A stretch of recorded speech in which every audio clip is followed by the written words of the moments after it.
কবি প্রণব বসুর কলমে আমার কথা। আমায় আপনি চেনেন, আমি অনুজ প্রতিম দাস। আসল বয়স 5, কিন্তু স্কুলে 6+।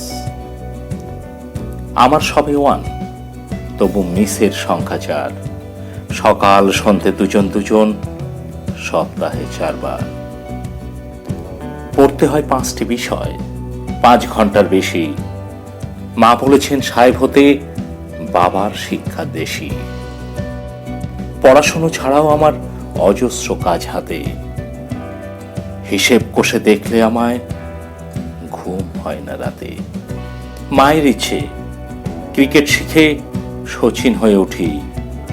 বাবার স্বাদ পূরণ করতে দাবায় কাটে ছুটি। কাকার ভীষণ ইচ্ছে আমি রবীন্দ্রনাথ হই। তার প্রতিজ্ঞা ভাইফোঁটাকে লিখতে শেখাবই। মায়ের সঙ্গে রবিবার ড্রয়িং শিখতে যাই।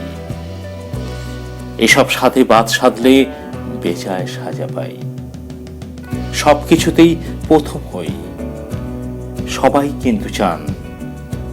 শেখার ওজন বেড়ে আমার প্রাণ করে আনচান। শেখার চাপে হাঁপায় ছুটি, কোনখানে বিশ্রাম। বিশাল প্রতিযোগিতার হচ্ছে পরিণাম। আমার মতো অনেক আরো অনুজ প্রতিম দাস নিজের জন্য পায় না কেন একটু অবকাশ।